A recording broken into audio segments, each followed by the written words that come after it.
He's been called the Hillbilly Cat, the Memphis Flash, and of course, the king of rock and roll. But fashionista? Wait, we've got an argument for that.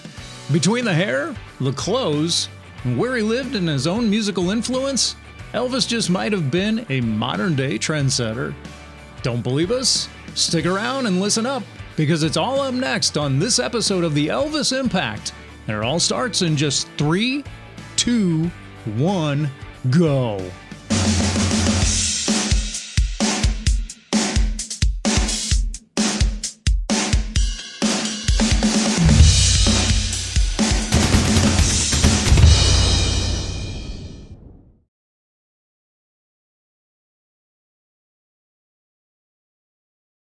So welcome. Welcome to the Elvis Impact. I am Todd Papes. And I am Kathy Lee. She is Kathy Lee, and we are here to talk about today a little bit of fashion, a little bit of fashionista, if you will, a little bit of red carpet. Not really. It's not really a red carpet. Fashion and Elvis from the early days is what we're trying to figure out here. So let's kind of go back a little bit into the high school era. You know, Elvis is in high school and he gets out. Not even before he gets out. He's already still in high school. He's a good-looking cat. He's really handsome. Starting to mature, and then coming into his own. He's starting to kind of already dress and kind of put his own spin on his own image, right? Mm-hmm. Growing out the hair longer, defying the hair look. Yep. The big old pompadour. Rolling up his sleeves. Yeah.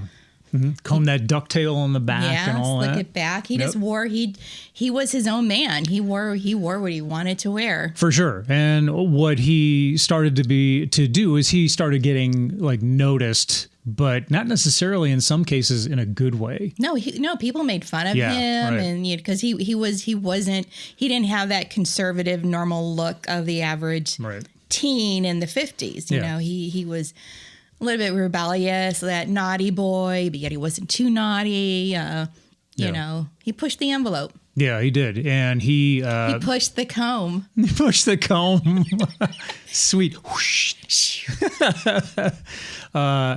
Yeah, you know what? And back then, of course, they were like these little tiny 50-cent combs, or not even little dime combs. Yeah, you'd probably get like in a little box in a little vending machine or whatever the heck.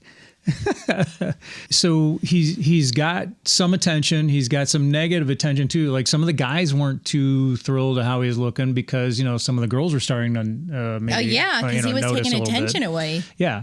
He kind of moves on from there. The next thing then we get into, he starts making his friends, starts meeting. This is kind of like the early days where he starts meeting some of the Memphis Mafia people. They're playing touch football, or actually it wasn't even touch. A lot of times it was tackle, I think. Well, that's how he met Red. Yeah. With the football players were making fun of Elvis's long hair. Okay. And they had him in, the men's room or locker room or whatever, and they were going to actually like shave or cut Elvis's hair. And Red stepped in and been like, nope. Yeah. You're going to pick on him, you're going to pick on me. Nice. So that's a nice intro to Red West as far as that's concerned. So they become obviously good friends. Very good friends. They get introduced to more different people here. I think even Jerry Schilling might have been part of this whole group at this time. I forget who else was there. Red. Sonny, I think, was another one, I think. But anyway, the little circle of friends were starting to build around Elvis. Elvis is getting more popular at this time then. Now he goes in, he does the famous recording at Sun Studio. We're moving this along a little bit, but just does the recording at Sun Studio, starts to get some popularity from that. You know, he's still driving a truck at this point, yet he hasn't quite made it big. Doesn't have a lot of money at this point. Yeah. So as he's milling around town, he sees this shop called Lansky Brothers. Take us a little bit into the Lansky Brothers. He liked the fashion, the men's clothing that Bernard Lansky had in his store.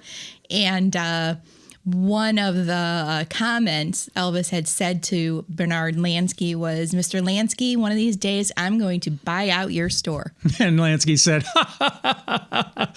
"Go away." Fast forward the needle. Lansky's going, "Thank you very much."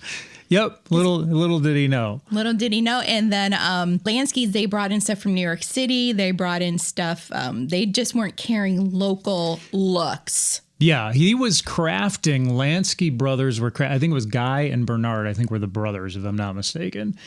But they were crafting looks, original looks out of that shop. So they would have the silks. Yeah, they would have this unique kind of material and colors and so forth that really not a whole lot of people were doing at the time.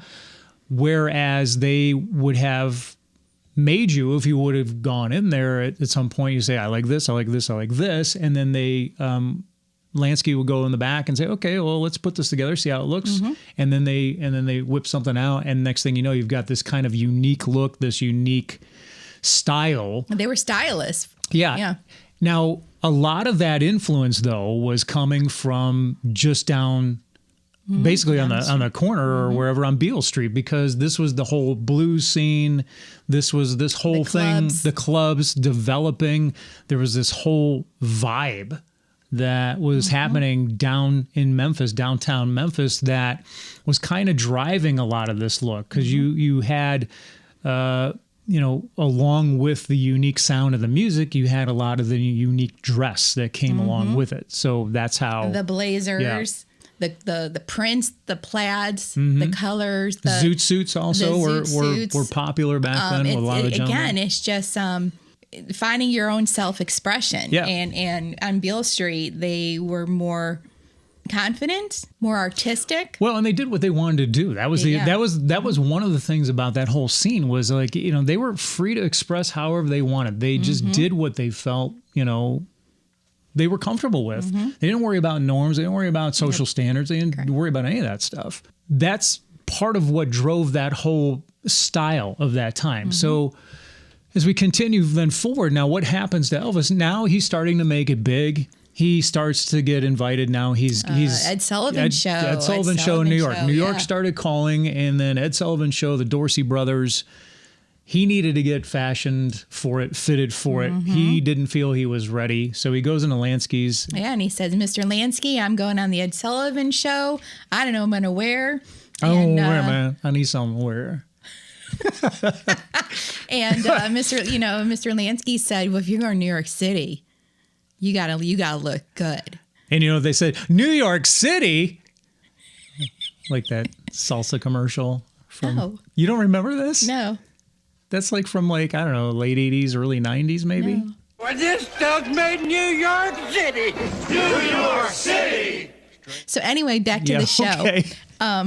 You all remember it, right? And this is classic Todd. He just goes off on these little tangents, and you just let him do his thing, and then eventually you bring him back. I guarantee you there will be people in the comments saying, oh, yeah, I totally know that. And she doesn't know. Offer Rocker has no idea what she's talking about. So Mr. Lansky put his ensemble together, and that is what he wore on the Ed Sullivan Show. So it was the plaid jacket. Was it the pink plaid jacket? I don't remember, to be honest with you. He dressed them. And then that's how they developed a friendship. Yep. Yeah. So, and it was a solid friendship, too. Oh, they lasted for years. Yeah. Well, first of all, Elvis really liked what Bernard put together for him.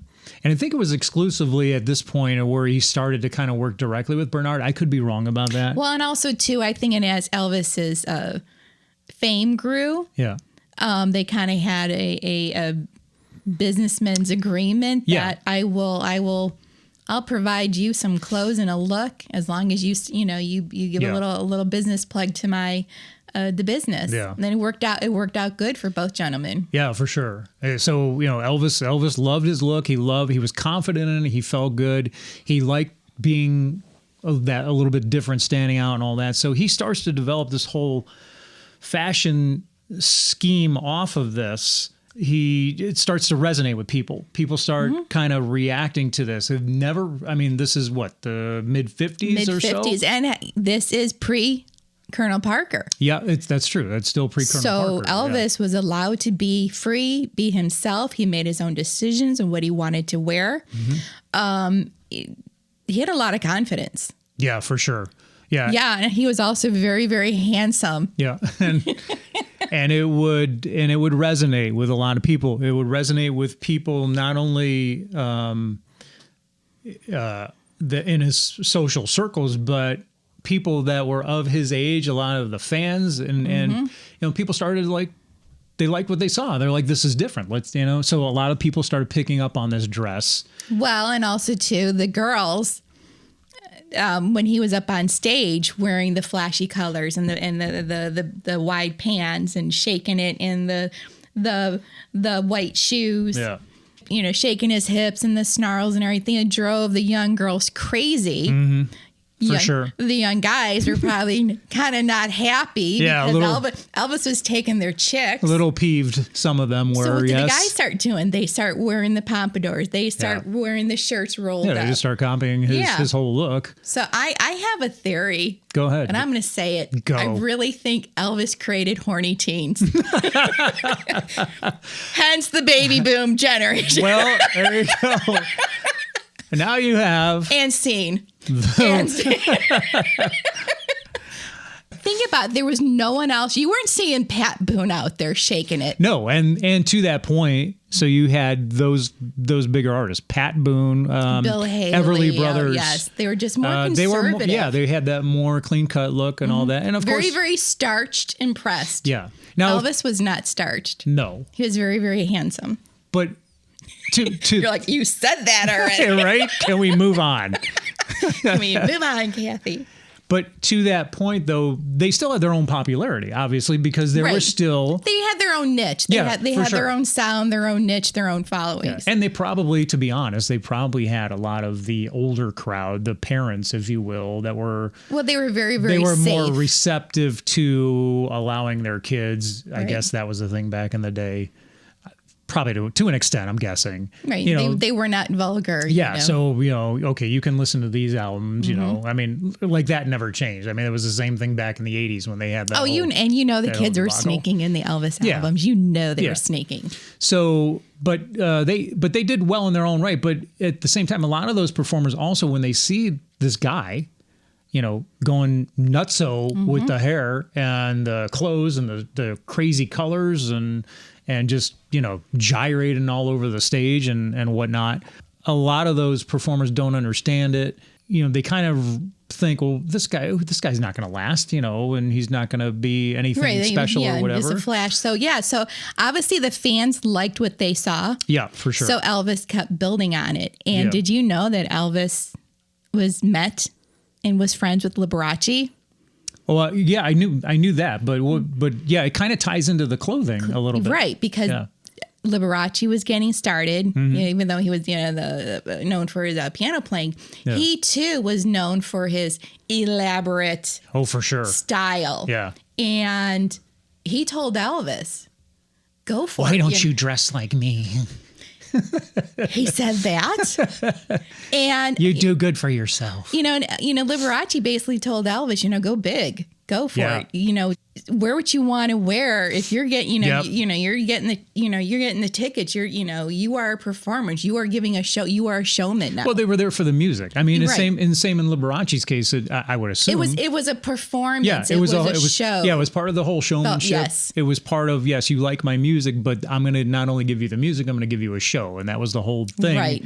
And I think that does have. I think that's how Elvis got his confidence because someone. I think so. And again, this is all pre-Colonel. Yeah. And, for Liberace, someone kind of giving him permission, continue what you're doing. It's working. Yeah. And expand on it. Yeah, for sure. So his confidence level goes up. And then he meets the Colonel. And the Colonel's... Sad trombone. So the Colonel shows up. And starts managing things and kind of starts putting his own spin on how he wants him to appear. Now, remember the time, he started off almost like as a publicity consultant almost, if you will. Right. So he's kind of giving Elvis tips and ideas of how he should portray himself. And he's not necessarily managing him at this point. Right. Am I right on that? Yeah, at this point, at this point when Elvis is really, really taking off, he was with Bob Neal. Right, that's and true. it was just too much for Bob Neal. Right. And Colonel Parker saw something. Yeah. Being the businessman that he is. Well, and being the flashy promoter that he was too. It was all about giving the fans, that whole Carnival Barker thing, give them a show, step right up. You like what you see, come back for more. Yeah. Money, money, money. Right. Yeah. And he had that ability to go ahead and get that out of Elvis because he saw there was some kind of correlation to the way he promoted those circus kind of acts and shows and whatever, that would be something that could be successful and translate on to Elvis. So, but with that, I think, doesn't he, and correct me if I'm wrong, doesn't he start to kind of mess around with his style? He was the one who hired that, or commissioned, the Gold LeMay. Nudie Cone. Okay. The famous Gold LeMay suit. Okay. Yep. Which 50 million fans can't be wrong. Nudie Cone was a rodeo tailor. A rodeo tailor? Rodeo tailor. Really? Giddy up, go rodeo. Wow. Yes. All right, now that I didn't know. And he designed the famous Gold LeMay, and Elvis, he didn't enjoy wearing it. He did not enjoy wearing it. I think I heard that. It was itchy. It was heavy. It wasn't comfortable. It was stiff. I mean, it looked very, very sharp. Yeah.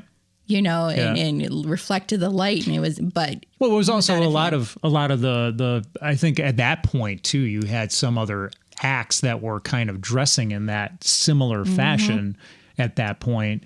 Did you know that when fast forward to the '68 comeback special, the Colonel wanted Elvis to wear the Gold LeMay suit, and Elvis was like, "No, hell no, hard pass, don't think so, pass."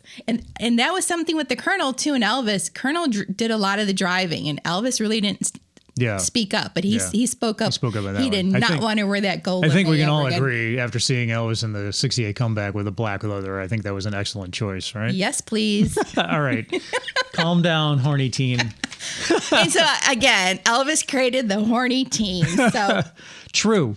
So at this point now, it's his fashion. He does keep up his fashion, although he is reined in a little bit when he gets on the television shows. Obviously there's the whole other aspect of it. Yeah, he was toned down, because he was still this wild guy doing all these crazy shakes and moves and all that stuff on television. So they kind of toned that down, and in correlation or they basically did the same with his dress whenever he was in a public appearance, basically. So they kind of were mindful of that. Colonel, I think, became more mindful of that as well. I think, and then he just always wasn't that part of what he kind of made sure with Elvis, that he wasn't overstepping the bounds as far as his look. Right. Don't be too vulgar. Don't be too, Colonel had a lot of control over him. Yeah. But amazing thing, and I'm going to go there, is that through all this, with Elvis breaking fashion norms for that time, culture norms, he did some gender crossing. Well, yeah, I mean, it was. Did you know he wore mascara? Yeah, well, I did eventually. Yes. Are you wearing mascara now? No. Do you want me to? Should I? Should I go that route? So then he wore eyeshadow. Yep. I think Elvis created the first smoky eye. He could have been. There was a. No, think about it. Start looking at photos. I think he originated the smoky eye. Well, you could see it now. Should be called the Elvis eye. Is that what it should be called? Really? No, you got to get. Yeah, I mean, it's hard to get the smoky eye, but Elvis did it. Okay. And that's gonna be another episode. Is when we dress Elvis up and Todd up with the smoky eye for Elvis. Happen. Okay. Anyway, but no, he wore mascara. He dyed his hair. Yeah. Men weren't dyeing their hair. True. Men were not wearing mascara. True. Men were not doing a smoky eye. Well, he would see when he was working as a movie usher. Yep. So he would be at the theater and he would see all these stars and these on screen, and the one star in particular that he was very much tuned into was Tony Curtis. Yes, Tony. Yep. So Tony Curtis, if you look at some of these older pictures, like Tony Curtis had a similar hairstyle. He had also a little bit of a look where he had some of the mascara going on there. And apparently that was a thing that Tony did on purpose for the camera, because there was just something that he, I guess, and I don't know if it's he that said this or if it was somebody with his family that acknowledged this, but he felt that it gave his eyes just a little bit of an extra pop. Well, I mean, that's why Elvis too wore makeup and dyed his hair, because it made his blue eyes pop. Yeah. So he would study these movie stars on screen, but Tony Curtis is one of the one he really kind of resonated with. And Tony Curtis, if I'm also understanding it, was the reason why Elvis dyed his hair black. Right. Because that's the color that Tony basically had at that point, and he thought it looked cool and it made him, just kind of stand out a little bit when more. He was filming one of my favorite movies, Love Me Tender, that was his natural hair color in that movie. Yeah. Well, it was more of like a brownish something. Yeah. Which, because initially he was really blonde, right? When he was little, Yeah, right. I got you. Yeah. So one of my favorite movies. It's one of my Elvis movies. You want to say that one more time? Say it one more time. Do it. Which one is your favorite movie, Kathy?